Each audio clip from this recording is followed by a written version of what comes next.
We will hear from the director of the Gomer Consortium, DEEPEND, Dr. Tracey Sutton. Dr. Sutton is a professor in the Department of Marine and Environmental Sciences at Nova Southeastern University. Well, first, I do want to thank you for everything. Also, I'm just really pleased to see everyone, because in no way mentally was I ready for this to be over. Still not. So it's just a treat to get to see everybody. So what I'm going to talk about is Florida research in the open Gulf, specifically the DEEPEND Consortium, of which I'm the director. Okay, so yeah, a lot of jargon. What's DEEPEND? Of course, it's an acronym with a bunch of scientific jargon. So here it is. Deep pelagic nekton dynamics of the Gulf of Mexico. So yeah, if you're not a geek like me. Okay, pelagic, we're just talking about that open ocean water column, not the bottom per se. And it's something that all four of the consortia have worked on. You'll hear about that more again in the next couple of chats. And then nekton is just the kind of opposite of plankton. So it's those things that can actively swim, whereas plankton drifts. So we're generally talking about fishes, shrimps, and squids.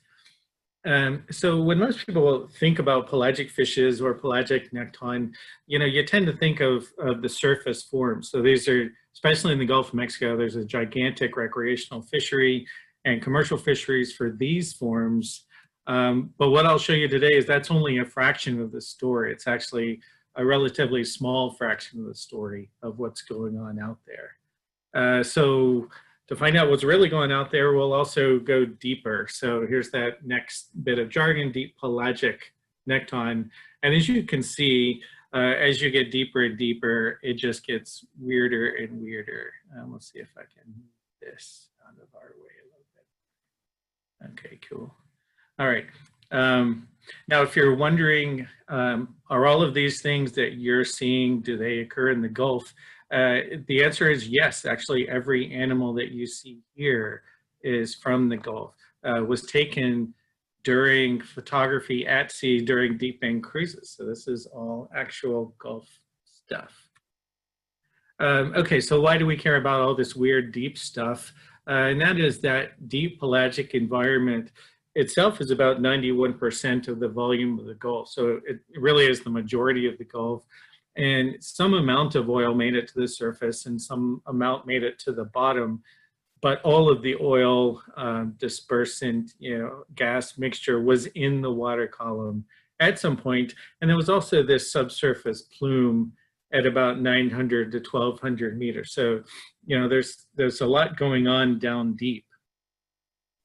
Okay, so before I start to chat about some of the things we saw, I wanted to at least, show you this graphic that you won't have time to read and tell you that DEEPEND was a consortium of 9 primary institutions, 5 of which are in Florida.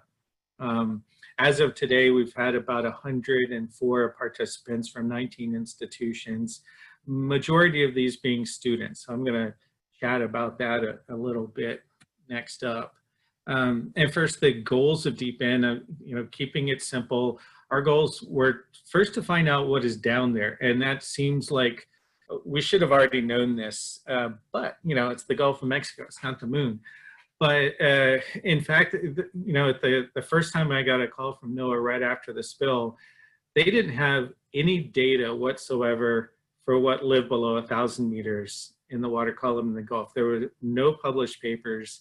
And as I showed you that, the spill is at 1,500 meters. So that means a third of the water column had 0 records. Next question was this environment affected by the disaster, and if so, how so? And then how's it doing now? So that's what I'm going to kind of chat through. So our broader goals of DEEPEND that are continuing today, the first goal was to train the next generation of scientists.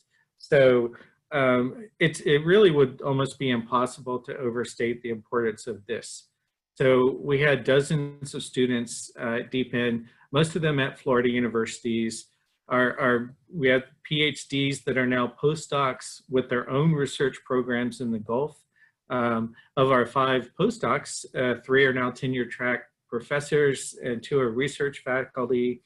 So the most important here point, I think, and you've already heard this from Rita and others, that is, given that the Deepwater Horizon disaster was not our last environmental crisis in the Gulf, one of the most important legacies of our work and really GOMRI in general is that investment in the next generation of scientists. One thing we're doing now, which I'll talk about at the end, is translating what we have learned during DEEPEND into research management tools. So this, you could file under why should Floridians care about any of this? Okay, so the first question is, what is down there? And the answer is, how much time do you have? One of the stunning findings of DEEPEND was the remarkable diversity in the deep Gulf fauna. It was there all the time. We just had never had the means to survey it properly. Okay, so I'm going to use a fish example because that's my specialty. For example, since Deepwater Horizon are sampling out there, we have identified almost 900 species of fishes. Of these, 186 are new records. So to put that in context, 1 out of every 9 fish species that we now know to live in the Gulf of Mexico, we have learned in the last 10 years or since the Deepwater Horizon disaster from this program. And it wasn't just new records of, oh, this is the, we didn't know this was in the Gulf. A lot of this are potentially new species that we're describing now. So this is a rate that's actually higher than the species discovery in the Amazon. Okay, so the take-home summary at this point is that there are about 1,600 species of fishes in the whole of the Gulf of Mexico. So that's from river mouths up in the estuaries all the way out to the deepest parts of the Gulf, 1,600 species, and we've collected 900. So it means that the majority of fish biodiversity is in the open ocean Gulf and the pelagic realm, and that the majority of fish species in the Gulf use that as habitat for all or part of their lives. One of the surprising findings for us was the really preponderance of reef fishes out in the middle of the Gulf of Mexico. So these are not larvae that are just waifs and they're gone forever, whatever. These were fully functional juveniles that would even school as pelagic species. So this is something we didn't expect. And I think in the past, maybe it had just kind of been ignored. Coastal and deep sea fields of science are usually really completely separate. And the importance of this is that the coastal zone of the Gulf of Mexico changes rapidly relative to the life span of these fish assemblages. And we're doing our very best to completely wreck the coastal zone as we know it. The pelagic Gulf is a very important reservoir for recolonizations of the Gulf. And that's something that we need to take into context as we manage the Gulf as a whole. So if I wrap all this up, there's a lot out there, and there are tighter connections to the offshore pelagic domain and the coastal reef domain than we thought beforehand. Second question, how did the Gulf pelagic fauna fare after Deepwater Horizon? You've heard mention of that a couple of times. The answer is not well at all. So here's what we found. Pelagic shrimp numbers have declined 57% since 2011. Cephalopods have declined, squids and pelagic octopods have declined 63%. This is important because all of the deep diving cetaceans in the Gulf of Mexico feed primarily on deep pelagic cephalopods. Lantern fishes, kind of the oceanic equivalent of anchovies, if you will, have declined 85% since 2011. Why does that matter? Because all of the oceanic dolphins in the Gulf of Mexico, juvenile stages of commercially important and managed protected species, eat myctophids, these lantern fishes early in their life, as well as all the predators that live down there, like this viper fish, all rely on lantern fishes for food. They're the base of that piscivore food chain. And then potentially worst of all, krill. The euphausids have declined 92% since 2011. that affects nearly every oceanic fish out there. They eat fouls at some point in their life, in addition to our only baleen whale in the Gulf. So, you know, the first thing when you see something like this, you think, is it a gear thing? Answer is no, we used the same gear, sampled exactly the same way. We controlled for all the environmental correlates we could statistically, and there's no environmental feature that would explain all of this. While we cannot say it was the oil spill specifically, we can't prove that because, as Chuck mentioned earlier, we had no baseline data from before the spill. We really actually didn't even know what was out there. So we can't say it's a spill, but what we can say is it takes more steps to make the argument that it was not the spill than it takes to suggest that it was the spill. One piece of evidence is that pelagic footprint of invisible toxic oil. You can see it was huge.